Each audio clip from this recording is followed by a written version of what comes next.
Hello दोस्तों, स्वागत है आप सभी का हमारे यूट्यूब चैनल स्टडी विद जीवन में। जैसा कि आप सभी को ज्ञात है, कल यूकेपीएससी ने लोअर पीसीएस प्री भर्ती परीक्षा आयोजित करवा दी है। तो उसके जीएस वाले पार्ट का आज कंप्लीट आंसर की हम देखने वाले हैं। चैनल पर आप नए हैं तो इसे लाइक, शेयर और सब्सक्राइब जरूर करें। मेरी पूरी कोशिश है कि सभी सवालों का सटीक आंसर आपको दिया जाए। जिन सवालों में डाउट होगा उसका आंसर मैं बिल्कुल नहीं बताने वाला, क्योंकि आयोग के आंसर की से वो चीज़ें क्लियर हो जाएंगी। जिन सवालों के आंसर मैं 100% श्योर हूँ उनका आंसर आपको बताया जाएगा। जो भी आंसर मैं बताता हूँ आपको लगता है कि मैंने आंसर गलत बता दिया तो आप कमेंट बॉक्स में बता सकते हैं, मैं उसको पिन कर दूंगा। कट ऑफ इत्यादि की बात भी करेंगे। सबसे पहले हम करते हैं पेपर का एनालिसिस। तो कंप्लीट पेपर एनालिसिस अगर मैं आपको करवाता हूँ,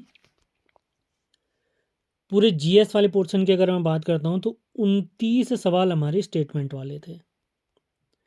यानी उसमें एक से ज़्यादा स्टेटमेंट थी, यानी सोच समझ के करने वाले सवाल थे। यूकेपीएससी प्री परीक्षा जिसने इससे पहले दी होंगी, जैसे आरओ दिया हुआ, लोअर पीसीएस का दिया हो, इसके अलावा अन्य भर्ती परीक्षाएं भी आपने दी होंगी प्री परीक्षा वाली, तो उससे स्टेटमेंट वाले सवाल यूकेपीएससी ना के बराबर पूछता था, दो चार पूछ देता था। लेकिन इस बार लगभग 29 सवाल स्टेटमेंट वाले पूछे गए हैं। इन 29 सवाल में 14 सवाल काफ़ी टफ थे, मतलब काफ़ी अच्छे लेवल के थे, जिन्हें बहुत ज़्यादा सोच विचार करना था। तो ये भी नई चीज़ आयोग के परीक्षाओं में आपको देखने को मिल रही है। इसी के साथ अगर आप देखते हैं, जैसे लोअर पीसीएस है, आरओ है, इनमें क्या होता है, प्लेन ग्रेजुएशन, यानी आपने किसी भी स्ट्रीम से ग्रेजुएशन किया हुआ तो हर कोई बच्चा उसको भरता है। आपने कॉमर्स से किया हो, आप बीए वाले हैं, बीएससी वाले हैं, बीटेक वाले, हर कोई इसको भरता है। तो आयोग क्या करता था, रीजनिंग वाला पोर्शन बहुत ही हल्का रखता था, थोड़ा हल्का रखता था, और मैथ्स ना के बराबर पूछता था। लेकिन इस बार वाली परीक्षा में प्रॉपर 10 सवाल अपने मैथ्स वाले पूछे गए हैं, जिसमें मान के चले लगभग 5 सवाल तो काफ़ी टफ लेवल के थे, अच्छे लेवल के थे। तो एक चीज़ और चेंज हुई है यहाँ पर, और जो अभी पिछले हफ्ते आर निर्वाचन आयोग वाला हुआ, तो उसमें भी रीजनिंग वाले पोर्शन में आयोग ने मैथ्स वाला पोर्शन पूछा था। तो एफआरओ प्री परीक्षा जिनके अगले हफ्ते आयोजित होने वाली है, उनको मैं पहले से सचेत कर देता हूँ। आयोग उनकी परीक्षा वैसे भी टफ बनाता है, तो अगले हफ्ते वाला पेपर इस पेपर के मुकाबले थोड़ा टफ आपको देखने को मिलेगा। स्टेटमेंट वाले सवाल तो देखने को मिलेंगे, क्योंकि अब एफआरओ इत्यादि वाले में क्या है, वहाँ साइंस बैकग्राउंड वाले बच्चे रहते हैं। तो आयोग ये जान के चलता है कि इनकी मैथ्स तो थोड़ी ठीक ठाक होगी, तो मैथ्स के सवाल थोड़े ज़्यादा पूछता है। प्रीवियस परीक्षाओं में तो ज़्यादा पूछता था, इस बार और ज़्यादा पूछ सकता है। तो आपने मैथ्स वाला पोर्शन भी अच्छे से देख के जाना है, रिवीजन करके जाना है। अब अगर मैं बात करूँ अलग अलग सब्जेक्ट की, किस विषय से क्या क्या पूछा गया, जैसे पॉलिटी की अगर मैं बात करता हूँ, पॉलिटी के टोटल 10 सवाल इस परीक्षा में पूछे गए हैं। इसी के साथ अगर इकोनॉमिक्स की बात करता हूँ, पिछले हफ्ते जो आर निर्वाचन आयोग वाला हुआ था, उसमें इकोनॉमिक्स ना के बराबर थी, मतलब पूछा ही नहीं गया था, लगभग 1 से 2 सवाल पूछे गए थे। लेकिन आज की जो परीक्षा, कल जो परीक्षा आयोजित हुई थी, उसमें टोटल 8 सवाल इन्होंने इकोनॉमिक्स के पूछे हैं। अब अगर मैं जियोग्राफी की बात करता हूँ, भूगोल की बात करता हूँ, तो इसमें टोटल 10 सवाल इन्होंने जियोग्राफी के पूछे हैं, जिसमें 2 सवाल वर्ल्ड जियोग्राफी के थे। अब बात करता हूँ सबसे बड़ा जो चेंज आया है इसमें, करंट अफेयर्स में आया है। एक तो नेशनल इंटरनेशनल वाला है, एक है उत्तराखंड करंट अफेयर्स। जो आर वाली परीक्षा हुई थी पिछले हफ्ते, तो उसमें उत्तराखंड करंट अफेयर्स के उसने 4 से 5 सवाल पूछे थे, जबकि राष्ट्रीय अंतर्राष्ट्रीय करंट अफेयर्स के उन्होंने 22 से 23 सवाल पूछे थे। यानी दोनों का मिक्सचर, अगर मैं जो 4 तारीख को परीक्षा आयोजित हुई थी पिछले हफ्ते आर की, उसमें टोटल 25 सवाल करंट अफेयर्स के थे, जिसमें 21 सवाल राष्ट्रीय अंतर्राष्ट्रीय करंट अफेयर्स के थे, और 4 से 5 सवाल उत्तराखंड करंट अफेयर्स थे। लेकिन आज वाले पेपर में उल्टा काम हुआ है। नेशनल करंट अफेयर्स इन्होंने पूछा लगभग 5 सवाल, केवल 5 सवाल। जबकि उत्तराखंड करंट अफेयर्स की बात करता हूँ तो 13 सवाल इन्होंने उत्तराखंड करंट अफेयर्स के पूछे हैं। तो आपने उत्तराखंड करंट अफेयर्स भी बढ़िया तरीके से पढ़ना है, राष्ट्रीय अंतर्राष्ट्रीय भी बेहतर तरीके से पढ़ना है। एक साल का करंट अफेयर्स नहीं पढ़ पा रहे हैं तो पिछले 6 माह का करंट अफेयर्स तो रट के आपने जाना है। करंट अफेयर्स की सारी पीडीएफ हमारे चैनल पर अवेलेबल हैं, वीडियो बिल्कुल फ्री में हमारे चैनल पर अवेलेबल है, आप वहाँ से देख सकते हैं। मैं फिर से क्लियर करता हूँ, पॉलिटी 10 सवाल का, इकोनॉमिक्स 8 अंकों की, जियोग्राफी 10 अंकों की, करंट अफेयर्स दोनों पूछा गया, नेशनल इंटरनेशनल 5 अंकों का, उत्तराखंड करंट अफेयर्स पूछा गया है 13 अंकों का। इसी के साथ अगर मैं बात करता हूँ इतिहास की, अगर मैं बात करता हूँ इतिहास के, इसमें पूछे गए टोटल 9 सवाल। अब मैं बात करता हूँ अगर साइंस की, तो कल आयोजित हुई परीक्षा में साइंस के टोटल सवाल पूछे गए हैं 5। अब मैं बात करूँ कंप्यूटर की, कंप्यूटर तो काफ़ी ईजी ही पूछी गई थी। तो कंप्यूटर के जो सवाल इसमें पूछे गए थे 5 सवाल पूछे गए थे। अब अंत में आता है हमारा उत्तराखंड कितने अंकों का पूछा गया है। तो उत्तराखंड 13 सवाल तो आपके करंट अफेयर्स के थे और 33 क्वेश्चन यानी 33 सवाल इन्होंने उत्तराखंड जीके से रिलेटेड पूछे थे। यानी पूरी उत्तराखंड जो कल की परीक्षा में पूछी गई वो 46 अंकों की उत्तराखंड पूछी गई है। और इसके अलावा मैंने आपको बता दिया था। अब पीवाईक्यू की अगर बात करता हूँ तो पीवाईक्यू ना के बराबर आयोग ने पूछे, लगभग 2-4 सवाल ही पीवाईक्यू वाले थे, पीवाईक्यू थोड़ा कम पूछा है आयोग ने। कथन वाले सवाल बहुत ज़्यादा पूछे गए हैं, ऐसा आयोग कभी नहीं पूछता था इस तरीके से। स्टेटमेंट वाले सवाल होने की वजह से रीजनिंग वाला पोर्शन थोड़ा लेंदी होने, पेपर बहुत ज़्यादा टाइम कंज्यूमिंग था। इससे क्या हो गया था, बहुत सारे लोग पेपर बढ़िया से यानी कंप्लीट अटेम्प्ट नहीं कर पाए थे। इसकी वजह से भी आपको मैं पहले बता दे रहा हूँ, बहुत समय बाद आपको ऐसा हो सकता है कि कट ऑफ 100 अंकों से नीचे देखने को मिल जाए या 100 के आसपास देखने को मिल जाए। जो बच्चे सोचे थे कि कट ऑफ 110 112 ऐसी जा सकती थी, बिल्कुल ऐसा कुछ नहीं होने वाला है। पेपर बहुत ही लेंदी था, टाइम कंज्यूमिंग था, बहुत सोच विचार वाला पेपर था। स्टेटमेंट वाले सवाल आप खुद देख सकते हैं कितने ज़्यादा पूछे गए हैं। जिसने पेपर अटेम्प्ट कराया, जिसने पेपर दिया, आप उनसे पूछ सकते हैं, वो आपको बता देंगे कि पेपर कैसा गया था। तो इसी वजह से मैं आपको बता रहा हूँ, कट ऑफ ही मान के चलिए 100 के आसपास ही रहेगी, 100 से कम भी देखने को मिल सकती है, 1-2 नंबर ऊपर नीचे हो सकता है। तो इतना हम मान के चले। अब अगर हम बात करूँ आज के अखबार में, आपने देखा होगा, अगर यूकेपीएससी लोअर पीसीएस की मैं बात करूँ, इसमें जो आवेदन हुए थे 88,688 लोगों ने इसमें आवेदन किया था। अब मैं अगर बात करूँ प्रेजेंट कितने थे, पेपर कितने लोगों ने दिया है, तो याद अब मैं आपको बता देता हूँ, 54,410 लोगों ने पेपर दिया है। और नॉट प्रेजेंट यानी कितने लोग प्रेजेंट नहीं थे, 34,278 लोगों ने परीक्षा नहीं दी है। अब मैं सिलेक्शन की बात करूँ तो कितने सिलेक्शन होते हैं, तो आयोग क्या करता है, प्री परीक्षा में लगभग 13 गुना, जितनी भी पोस्ट होंगी, जैसे 100 पोस्ट हैं तो उसका 13 गुना यानी 1300 बच्चों को बुलाएगा। 150 पोस्ट हैं तो उसका 13 गुना आप कर सकते हैं। 13 टाइम्स बच्चे बुलाता है मेंस परीक्षाओं के लिए। तो पेपर का कंप्लीट एनालिसिस हो गया है। अब हम देखते हैं जीके वाला जो हमारा पेपर था उसका कंप्लीट सॉल्यूशन। तो पहला क्वेश्चन है, टाइम वेस्ट बिल्कुल हम नहीं करेंगे, तुरंत आपको आंसर बता दिए जाएंगे। कोई भी आंसर आपको ऐसा लगता है उसमें आपको डाउट है या आपको लगता है मैंने गलत बता दिया है, तो आप कमेंट बॉक्स में बता सकते हैं। तो पहला क्वेश्चन है, निम्नलिखित तथ्यों पर विचार कीजिए और इसको कालक्रम अनुसार सजाइए, सबसे पहले से लेकर अंतिम गतिविधि तक इसको सजाइए। तो जैसे मूल कर्तव्य है, चीनी आक्रमण है, सूचना का अधिकार है, पंचायती राज से रिलेटेड, तो इसका सही जवाब है ऑप्शन नंबर बी। अगला क्वेश्चन है, निम्नलिखित कथनों पर विचार करिए, तो समान नागरिक संहिता आर्टिकल 44 में बिल्कुल सही, और इसे लागू करने वाला पहला राज्य हमारा उत्तराखंड है, बिल्कुल सही, यानी दोनों इसमें सही है। तो दूसरे क्वेश्चन का सही जवाब है ऑप्शन नंबर सी। चौथा क्वेश्चन है, सुमेलित नहीं है कह रहा है, कौन सा सुमेलित नहीं है, राज्य के नीति निर्देशक तत्व दक्षिण अफ्रीका नहीं है, इसका सही जवाब होता है आयरलैंड। अगला सवाल है, संविधान संशोधन से रिलेटेड सवाल पूछा गया है। पहले संविधान संशोधन के द्वारा जोड़ी गई थी नवी अनुसूची, 21वें संशोधन के द्वारा जोड़ा गया था सिंधी भाषा को। उसके बाद है 52वां संशोधन, इसके द्वारा जोड़ा गया था दल बदल को, यानी इसका सही जवाब बनने वाला है ऑप्शन नंबर डी। चौथे क्वेश्चन का सही जवाब है ऑप्शन नंबर डी। अब आते हैं पांचवें क्वेश्चन की तरफ। तो पांचवें क्वेश्चन का भी सही जवाब, अगर आपको ध्यान होगा, भाषाओं वाला जो पोर्शन था, ऑप्शन नंबर सी में जो आपको भाषा दिख रहा है वो कौन सी अनुसूची में है, 8वीं अनुसूची में, ऑप्शन सी चौथे नंबर पे, यानी ऑप्शन नंबर डी इसका बिल्कुल सही जवाब है। अगला क्वेश्चन है, छठा question, plant economy for India, इस पुस्तक के लेखक हैं एम विश्वेश्वरैया। ये पीवाईक्यू सवाल है, इससे पहले पूछा गया है सवाल। अगले सवाल की तरफ हम बढ़ते हैं, आरबीआई के गवर्नरों को कालक्रम के अनुसार सजाना है, तो सातवें क्वेश्चन का सही जवाब है ऑप्शन नंबर सी। अगला क्वेश्चन है, एससीडीजी से रिलेटेड सवाल है, आठवां क्वेश्चन, तो आठवें क्वेश्चन का सही जवाब बनता है ऑप्शन नंबर ए।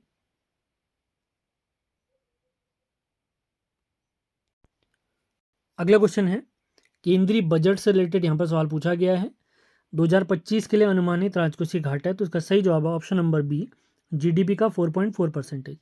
अगला सवाल है, एस तारापुर समिति की सिफारिशों के फलस्वरूप भारत में पूर्ण हासिल की है। थोड़ा डाउटफुल सवाल है, लेकिन इसका ऑप्शन सी बिल्कुल सही हो सकता है। अपडेटेड आंसर की के अनुसार सारे आंसर आपको बता दिए जाएंगे। अगला सवाल है 11वां क्वेश्चन, मुद्रा योजना के अंतर्गत योजनाएं हैं कौन कौन सी? शिशु, किशोर और तरुण, बिल्कुल सही जवाब है। यूके ट्रिपल एस ने भी सवाल पूछा था। 12वां क्वेश्चन है, नाबार्ड किसी बैंक की बात हो रही है? राष्ट्रीय कृषि और ग्रामीण विकास बैंक, इसका सही जवाब है, इसकी स्थापना 1982। अगला सवाल है, निम्नलिखित में से किस समिति ने लचीली मुद्रास्फीति लक्ष्यीकरण को अपनाने का सुझाव दिया था? तो इसका सही जवाब है उर्जित पटेल समिति। उर्जित पटेल समिति। अगला सवाल है, केंद्रीय बजट की थीम क्या था इस बार का जो बजट था? तो इसका सही जवाब है सबका विकास। अगला सवाल है, भारत के आकांक्षी जिला कार्यक्रम, निम्नलिखित कथनों पर विचार करिए कि कौन सा सही है? तो इसका सही जवाब है ऑप्शन नंबर ए, केवल पहला वाला ही सही है। अगला सवाल है 16वां क्वेश्चन, निम्नलिखित युग्मों में से कौन सा युग्म उच्च न्यायालय व स्थायी बेंच से सही सुमेलित नहीं है? तो इसका सही जवाब है option number D, Madhya Pradesh Bhopal वाला। अगला क्वेश्चन काफी टफ कह सकते हैं इसे। पश्चिमी घाट की निम्नलिखित चोटियों को उनकी ऊंचाई के अनुसार अवरोही क्रम में, यानी घटते हुए क्रम में, यानी सबसे पहले सबसे बड़ा, तो सबसे बड़ा इसमें कुद्रेमुख है, 1 से स्टार्ट होना चाहिए, तो इसका सही जवाब हो गया ऑप्शन नंबर ए। अगला क्वेश्चन, पूर्व से पश्चिम की ओर जाते हुए लोहा इस्पात संयंत्र के निम्नलिखित अनुक्रमों में से कौन सा एक सही है? तो इसका सही जवाब है option number A, Durgapur, Jamshedpur, Rourkela और भिलाई। भिलाई छत्तीसगढ़ में है और दुर्गापुर आपका वेस्ट बंगाल में। अगला क्वेश्चन है, सूची 1 को सूची 2 से मिलान करना है। परमाणु संयंत्र केंद्र जो तारापुर है वो है महाराष्ट्र में, यानी पहले का 2, एक ही ऑप्शन आपको ऐसा देखने को मिलता, तो यही आपका सही जवाब है 19वें का ऑप्शन नंबर बी। निम्नलिखित अभिकथन और दूसरे कारण कहा गया। अभिकथन है, हिमालय में समृद्ध जैव विविधता है, और कारण है, हिमालय में विभिन्न जलवायु परिस्थितियां और ऊंचाइयों में भिन्नताएं हैं जो विविध वनस्पति और जीवों का कारण बनते हैं। तो बिल्कुल सही जवाब है इसका ऑप्शन नंबर बी, ए और आर दोनों सही हैं, और आर ए की सही व्याख्या करता है। अगला क्वेश्चन 21वां क्वेश्चन, भारतमाला परियोजना के संबंध में निम्नलिखित कथनों पर विचार करिए। तो इसके दोनों कथन बिल्कुल सही हैं, जो 2 ऑप्शन आपको दिए गए हैं। अगला क्वेश्चन है, निम्नलिखित में से कौन सा भारतीय प्रदेश उष्ण कटिबंधीय सवाना जलवायु पर विशेषताएं रखता है? तो मेरे हिसाब से इसका सही जवाब बनना चाहिए कर्नाटक पठारी प्रदेश। पठारी प्रदेशों में ऐसी जलवायु देखने को मिलती है। अगला सवाल है, लौटता मानसून की अवधारणा निम्न में से किस ऋतु से संबंधित है? तो मेरे हिसाब से इसका सही जवाब बनना चाहिए शीत ऋतु। अगला क्वेश्चन है, भारत के किस क्षेत्र में काली मिट्टी पाई जाती है? तो इसका सही जवाब है दक्कन का पठार। अगला क्वेश्चन है, 12 दिसंबर 2024 को सबसे कम उम्र का शतरंज विश्व चैंपियन बनकर इतिहास रचने वाले हैं डी गुकेश, भारत के ही हैं ये। अगला क्वेश्चन, स्वतंत्रता के बाद एक समान नागरिक संहिता यानी यूसीसी लागू करने वाला भारत का पहला राज्य कौन सा है? तो उत्तराखंड है, 27 जनवरी 2025 से लागू हो गया है। अगला क्वेश्चन वेरी इंपॉर्टेंट, 19वां G20 शिखर सम्मेलन ये रियो डी जेनेरो ब्राजील में आयोजित हुआ है। अगला क्वेश्चन, जम्मू और कश्मीर विधानसभा आम चुनाव 2024 में अनुसूचित जातियों के लिए कितनी सीटें आरक्षित थी? तो इसका सही जवाब है 7 सीटें। अगला क्वेश्चन, उत्तराखंड करंट अफेयर से रिलेटेड, निम्न में से किस संस्थान में भारत में पहली हेली एम्बुलेंस सेवा शुरू की गई है? तो एम्स ऋषिकेश में। अगला क्वेश्चन है, उत्तराखंड में आयोजित 38वें राष्ट्रीय खेल, इसमें अगर देखें तो सबसे ज्यादा पदक जीते थे सर्विसेज की टीम ने, लेकिन यहाँ पर ये पूछा है कि 200 से अधिक पदक जीतने वाला एकमात्र राज्य कौन सा बना था? तो महाराष्ट्र बना था। पदक तालिका महाराष्ट्र दूसरे स्थान पर था। अगला क्वेश्चन है, कुमाऊं परिषद का दूसरा अधिवेशन आयोजित किया गया था, तो कहाँ किया गया था? अल्मोड़ा में किया गया था 1918, हल्द्वानी में किया गया था, सॉरी 1918 में। अगला क्वेश्चन, मोस्टामानू मेला कहाँ आयोजित होता है? हमारे प्यारे पिथौरागढ़ में। अगला क्वेश्चन है, पुस्तक है कस्टमरी लॉ ऑफ कुमाऊं, इसके लेखक हैं पन्नालाल। अगला क्वेश्चन, निम्नलिखित में से कौन सी नदी तिब्बत पठार से उत्पन्न होती है और इसे विश्व की सबसे लंबी सीमा पार करने वाली नदी माना जाता है? तो इसका सही जवाब है ब्रह्मपुत्र। तिब्बत और उसके बाद भारत और उसके बाद बांग्लादेश में बहती है। अगला क्वेश्चन, कमिश्नर एनडी रेमजी द्वारा स्थापित 12 आना बीसी व्यवस्था निम्न में से किस एक से संबंधित है? ये भू व्यवस्था से रिलेटेड। अगला क्वेश्चन है, किस ग्रंथ में गुरु गोविंद सिंह और फतेह शाह के मध्य भंगाणी के युद्ध का आपको विवरण देखने को मिलता है? तो इसका सही जवाब है विचित्र नाटक। अगला क्वेश्चन है, चमोली के भोटिया के संबंध में मैत और गुंसा से क्या तात्पर्य है? ये इनके निवास स्थान है। अगला क्वेश्चन है, सुमिलित करने वाला कौन सा सही सुमिलित नहीं है? तो इसका सही जवाब है बैजनाथ पिथौरागढ़। ये सुमिलित नहीं है क्योंकि बैजनाथ बागेश्वर में है। अगला क्वेश्चन, केदारनाथ क्षेत्र में कौन सा ताल स्थित नहीं है? तो इसका सही जवाब है सतोपंथ। ये चमोली में स्थित है। केदारनाथ रुद्रप्रयाग में है। अगला क्वेश्चन, प्रिंटिंग प्रेस टिहरी राज्य में प्रिंटिंग प्रेस किस शासक के द्वारा स्थापित की गई थी? तो प्रताप शाह के द्वारा। अगला क्वेश्चन, गढ़वाल शासकों को कालक्रम के अनुसार सजाइए। तो इसका सही जवाब है ऑप्शन नंबर सी, सबसे पहले अजयपाल, उसके बाद सहजपाल, उसके बाद बलभद्र शाह और उसके बाद आता है श्याम शाह। अगला क्वेश्चन है, सही कूट मिलान करना है। चिपको आंदोलन गौरा देवी, पाणी राखो आंदोलन सच्चिदानंद भारती। तो 1 और 4 वाला ऑप्शन आपको यही देखने को मिलता है। उसके बाद बीज बचाओ आंदोलन के विजय जरधारी और मैती आंदोलन के कल्याण सिंह रावत। अल्मोड़ा नगर किस नदी के जलागम पर है? तो इसका सही जवाब है कोसी और सुयाल। अगला क्वेश्चन है, किस स्थान में उत्तराखंड राज्य का प्रथम सुगंध उद्यान की स्थापना की गई है? तो इसका सही जवाब बताया जा रहा है लाल कुआं है। अगला क्वेश्चन, पवाली उत्तराखंड का एक महत्वपूर्ण क्या है? पवाली कांठा बुग्याल। तो इसका सही जवाब है बुग्याल। अगला, वसुधारा ताल एक है कैसी? ये चमोली में है, तो हिमना झील है। अगला क्वेश्चन, भारत की जनगणना 2021 के अनुसार उत्तराखंड में निम्न में से किस अनुसूचित जनजाति की जनसंख्या सबसे कम है? तो इसका सही जवाब है वनराजी। अगला क्वेश्चन, निम्नलिखित कथनों पर विचार कीजिए और विकल्पों में सही उत्तर दीजिए। मुख्य सीमा भ्रंश शिवालिक को लघु हिमालय से पृथक करता है। सही। शिवालिक हिमालय की नवीनतम श्रेणी, बिल्कुल सही। तो इसका मतलब दोनों कथन सही हैं। अगला क्वेश्चन, भारत की जनगणना 2011 के अनुसार उत्तराखंड में सर्वाधिक जनसंख्या वाली जनपदों का आरोही क्रम, आरोही मतलब बढ़ता हुआ क्रम, तो उधम सिंह नगर, हरिद्वार, देहरादून, नहीं सॉरी, उधम सिंह नगर, देहरादून और हरिद्वार। ऑप्शन नंबर डी इसका सही जवाब है। पहले सबसे कम फिर उससे ज़्यादा। जनगणना वाला एक और क्वेश्चन आ चुका है। भारत की जनगणना 2001 और 11 के अनुसार उत्तराखंड में 2001 और 2011 में जनसंख्या का घनत्व कितना था? तो इसका सही जवाब है ऑप्शन नंबर डी, 30 का डिफरेंस देखने को मिला था। 159 में 30 जोड़ेंगे तो आपको 189 ही प्राप्त होगा। अगला क्वेश्चन है, उत्तराखंड में से निम्नलिखित किस वर्ष में बेलाचुली आपदा घटित हुई थी? ये चमोली में घटित हुई थी 1970 में। अलकनंदा नदी क्षेत्र की यहाँ पर बात हो रही है। निम्नलिखित पर्वत शिखरों की ऊंचाई के घटते हुए क्रम में, यानी सबसे पहले सबसे बड़ा आपको लगाना है। तो सबसे बड़ा है Nanda Devi option number 3। Option number 3 यहीं पर देखने को मिलता है। उसके बाद कामेट आती है 7756, उसके बाद आपने देखने होंगे। उसके बाद केदारनाथ और पंचाचूली 6904। अगला है, निम्नलिखित कथनों पर विचार किए। कथन वाले सवाल आपको बहुत ज़्यादा देखने को मिले। मैंने आपको बताया 29 सवाल ऐसे हैं जो कथन और स्टेटमेंट वाले हैं या मिलान करने वाले हैं। फूलों की घाटी नंदा देवी जीवमंडल का एक भाग है, बिल्कुल सही। नंदा देवी जीवमंडल यूनेस्को के विश्व प्राकृतिक धरोहर स्थलों में से एक है, बिल्कुल सही। तो इसका मतलब दोनों कथन इसमें सही हैं। अगला क्वेश्चन, 2023-24 में उत्तराखंड की आर्थिक वृद्धि दर कितनी रही थी? तो इसका सही जवाब है 7.58%। अगला क्वेश्चन है 55वां क्वेश्चन, 2023-24 में उत्तराखंड की अर्थव्यवस्था में प्राथमिक क्षेत्र का योगदान कितना था? सारे ऑप्शन बिल्कुल गलत हैं। जो 9.99 बता रहे हैं वो 24-25 का है। 24-25 का, यहाँ पर 23-24 लिखा है ना, 23-24 वाला कोई भी ऑप्शन बिल्कुल मैच नहीं कर पा रहे हैं। अगला क्वेश्चन है, उत्तराखंड में प्रधानमंत्री किसान सम्मान निधि के संबंध में ये 56, 57 इन सालों में फिलहाल डाउट है, तो इनको मैं फिलहाल नहीं बता पाऊंगा। आंसर की से ही ये चीज़ें क्लियर हो पाएंगी। अगला क्वेश्चन है मिलान वाला क्वेश्चन है, उत्तराखंड का लिंगानुपात 963, यानी ए का हो गया 2। उसके बाद है बाल लिंगानुपात 890।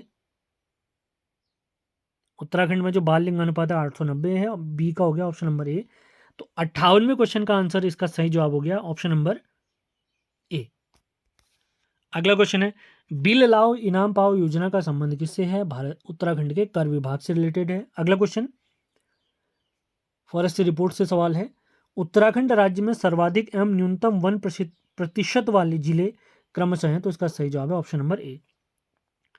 60th क्वेश्चन का आंसर है ऑप्शन नंबर ए। अगला सवाल है, उत्तराखंड में प्रथम बार राष्ट्रपति शासन कब लगा था, जिस समय मुख्यमंत्री थे हरीश रावत? 27 मार्च 2016। अगला क्वेश्चन है 62वां क्वेश्चन, बहुआयामी गरीबी सूचकांक से रिलेटेड है, इसमें थोड़ा डाउट है मुझे, तो फिलहाल इसे नहीं बता पाऊंगा मैं।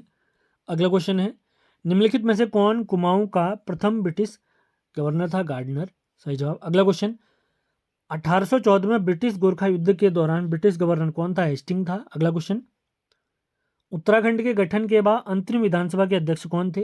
जैसे भगत सिंह कोश्यारी, नित्यानंद स्वामी, एन डी तिवारी, ये तो सब मुख्यमंत्री रहे हैं, तो विधानसभा अध्यक्ष थे प्रकाश पंत। अगला क्वेश्चन है, उत्तराखंड में प्रचलित निम्न में से किस व्यवस्था को गांधी पुलिस के नाम से जाना जाता है? तो राजस्व पुलिस व्यवस्था। अगला क्वेश्चन, कौन सी विधानसभा सीट अनुसूचित जनजाति के लिए आरक्षित है? एक चक्राता है और एक नानकमत्ता है, तो ऑप्शन में आपको चक्राता देखने को मिल रहा है, तो यही हमारा सही जवाब है। अगला सवाल है, निम्नलिखित कथनों पर विचार करिए। ब्रिटिश सरकार ने पी विंडम की अध्यक्षता में 1921 में वन शिकायत समिति का गठन किया, सही जवाब। इस समिति को कुमाऊं वन शिकायत समिति के नाम से भी जाना जाता है, बिल्कुल सही। इसका मतलब दोनों कथन इसके सही हैं। अगले क्वेश्चन की तरफ बढ़ते हैं। 2024 के लिए किस लेखक को उत्तराखंड का सर्वोच्च साहित्यिक पुरस्कार उत्तराखंड साहित्य भूषण से सम्मानित किया गया? सुभाष पंत। करंट अफेयर्स की जिसने क्लास देखी होंगी, जिसने नोट्स पढ़े होंगे, वो बिल्कुल खुश होगा, उसके करंट अफेयर्स के सवाल गलत नहीं हुए होंगे। अगला क्वेश्चन है, उत्तराखंड में हाल ही में कोटद्वार में अपनी पहली वाइन उत्पादन इकाई का उद्घाटन किया, तो कोटद्वार इसका सही जवाब है। अगला क्वेश्चन एक बार फिर से जनवरी का करंट अफेयर्स 2025 का, उत्तराखंड से किस समाजसेवी को पद्मश्री के लिए चुना गया? उत्तराखंड से 2 लोग थे, तो इसका सही जवाब है राधा भट्ट। एक उत्तराखंड के निवासी भी थे, वर्तमान में मध्य प्रदेश में रहते हैं। अगला क्वेश्चन है, क्रिकेट के क्षेत्र में देवभूमि उत्तराखंड खेल पुरस्कार किस खिलाड़ी? तो सही जवाब है क्रिकेट की एक ही प्लेयर है यहाँ पर, एकता बिष्ट। अगला क्वेश्चन, उत्तराखंड सरकार द्वारा 2030 में शुरू की गई हाउस ऑफ हिमालय योजना के अंतर्गत निम्न में से कौन सा उत्पादक शामिल नहीं है? तो इसका सही जवाब है पश्मीना शॉल। अगला क्वेश्चन, उत्तराखंड राज्य में पीएम जनमन योजना के सही लाभार्थी कौन है? तो इसका सही जवाब बुक्सा और राजी जनजाति। अगला क्वेश्चन, उत्तराखंड राज्य का वित्तीय डेटा केंद्र कहां पर स्थित है? तो इसका सही जवाब बनता है देहरादून में। 76 सवाल हो चुके हैं। अगले सवाल की तरफ बढ़ते हैं। 75 सवाल के बाद 76वें क्वेश्चन की तरफ बढ़ते हैं। एक मानव शरीर कोशिका में अधिकांश प्रोटीन का संश्लेषण कहां पर होता है? तो राइबोसोम में होता है, इसका सही जवाब है। ये रिपीटेड क्वेश्चन था। अगला सवाल भी रिपीटेड क्वेश्चन है, कौन सा एक पादप हार्मोन है? तो इसका सही जवाब है साइटोकाइनिन। अगला क्वेश्चन है, किसका घनत्व सर्वाधिक है? प्राप्त जो हमें आंसर प्राप्त हो रहा है उसके हिसाब से पारा इसका सही जवाब बताया जा रहा है। अगर इसमें कोई चेंज होता है तो आपको बता दिया जाएगा। अगला क्वेश्चन है 79वां क्वेश्चन, 79th क्वेश्चन, टाइफाइड का सही जवाब है एल, सोल्मोनेला टाइफी। न्यूमोनिया का सही जवाब है स्ट्रोक फोकस न्यूमोनी, और हाथी पांव का सही जवाब है वुचुरेरिया, और सामान्य जुकाम का है राइनो वायरस, यानी एल आई वाले कितने ऑप्शन है हमारे पास? 2 ऑप्शन है, LIK, तो सी का है के और डी का है जी, तो ऑप्शन ए इसका सही जवाब हो गया। अगले सवाल की तरफ बढ़ते हैं, कौन सा अधात्विक खनिज है? तो इसका सही जवाब है अभ्रक। अगला सवाल है, सौरमंडल में अधिकांश क्षुद्रग्रह यानी एस्टेरॉइड किन ग्रहों की कक्षाओं के मध्य स्थित रहते हैं? सवाल रिपीटेड है, मंगल और बृहस्पति। अगला सवाल है कंप्यूटर से रिलेटेड, निम्नलिखित में से कौन सा एक चित्र फाइल का एक्सटेंशन नहीं है? तो इसका सही जवाब है .com। प्राइमरी मेमोरी कौन सी है? तो इसका सही जवाब है रैंडम एक्सेस मेमोरी यानी रैम। अगला क्वेश्चन है, कंप्यूटर को नेटवर्क से जोड़ने के लिए किसका प्रयोग किया जाता है? तो इसका सही जवाब है राउटर। अगला क्वेश्चन है, निम्न में से कौन सा हार्डवेयर नहीं है? तो इसका सही जवाब है लाइनेक्स। लाइनेक्स एक ऑपरेटिंग सिस्टम है। अगला क्वेश्चन है 86वां क्वेश्चन, कौन ईमेल सेवा प्रदाता है? जैसे जीमेल होता है वैसे ही याहू मेल, बिल्कुल सही जवाब है। अगला क्वेश्चन, कौशाम्बी निम्न में से किस महाजनपद की राजधानी थी? तो सही जवाब है वत्स। अगला क्वेश्चन है, अलवार संत निम्न में से किस धर्म से संबंधित थे? तो वैष्णव से संबंधित थे, बिल्कुल सही जवाब है 28वें क्वेश्चन का। अगर यहीं पे नैनार पूछा जाता तो शैव हो जाते। अगला सवाल है, प्राचीन भारत में विष्टि क्या थी? ये थी बेगार प्रथा। बेगार में क्या होता है? बलात्श्रम, यानी जबरदस्ती आपसे काम कराया जाता है, पैसा बिल्कुल नहीं दिया जाता है। अगला सवाल है, निम्न में से किस बहुलक का उपयोग विद्युत स्विच बनाने में किया जाता है, तो इसका सही जवाब है बैकेलाइट। बैकेलाइट। एफआरओ परीक्षा वाले, आरओ की परीक्षा जो पिछले हफ्ते आयोजित हुई थी, लोअर पीसीएस परीक्षा जो कल आयोजित हुई थी, उनके पेपर ज़रूर देख लें, उसी हिसाब से अपनी तैयारी को और अच्छा बेहतर करें। कुछ एक साल प्रीवियस पेपर से भी रिपीट कर देता है आयोग। अगला क्वेश्चन है, शिवाजी के अष्टप्रधानों में से निम्न में से कौन वित्त मंत्री थे? इसका सही जवाब है अमात्य। अगला क्वेश्चन है, 1882 का अंतर आयोग संबंधित है, तो इसका सही जवाब है शिक्षा से। अगला क्वेश्चन है, किस मुगल बादशाह को शाहे बेखबर कहा जाता है? तो बहादुर शाह प्रथम को। अगला क्वेश्चन, इल्बर्ट बिल विवाद किसके काल में हुआ था? और रिपन के काल में, जिसमें क्या था, श्वेत लोगों के जो केस हैं वो अश्वेत लोग देख सकते थे, भारतीय लोग उस पर निर्णय ले सकते थे। इसका विरोध किया था अंग्रेजों ने। अगला क्वेश्चन है, किसने मित्र मेला संगठन की स्थापना करी? विनायक दामोदर सावरकर यानी वीडी सावरकर जी ने। अगला क्वेश्चन है 96वां क्वेश्चन, तो इसका सही जवाब है, यानी बहुत से वाद दिए गए उनको सीरीज से हमने लगाना है, तो इसका सही जवाब बनता है ऑप्शन नंबर बी।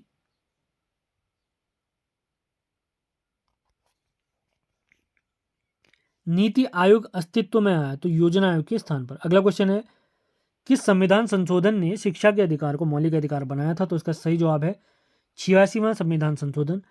अगला सवाल है 99वां क्वेश्चन, तो इसका केवल ऑप्शन नंबर बी ही बिल्कुल सही है, केवल ऑप्शन 2 सही है। और अंतिम सवाल देखते हैं आज के लोअर पीसीएस जीएस का जो हम पेपर सॉल्व देख रहे हैं। मोहम्मद बिन तुगलक के संदर्भ में निम्नलिखित कथनों पर विचार कीजिए। दीवान अमीर को ही, इसकी स्थापना बिल्कुल सही। बाजार नियंत्रण का प्रारंभ बिल्कुल गलत। इसका प्रारंभ किया था अलाउद्दीन खिलजी ने, यानी केवल ऑप्शन नंबर 1 इसमें सही है। तो कट ऑफ का मैं आपको बता चुका हूँ।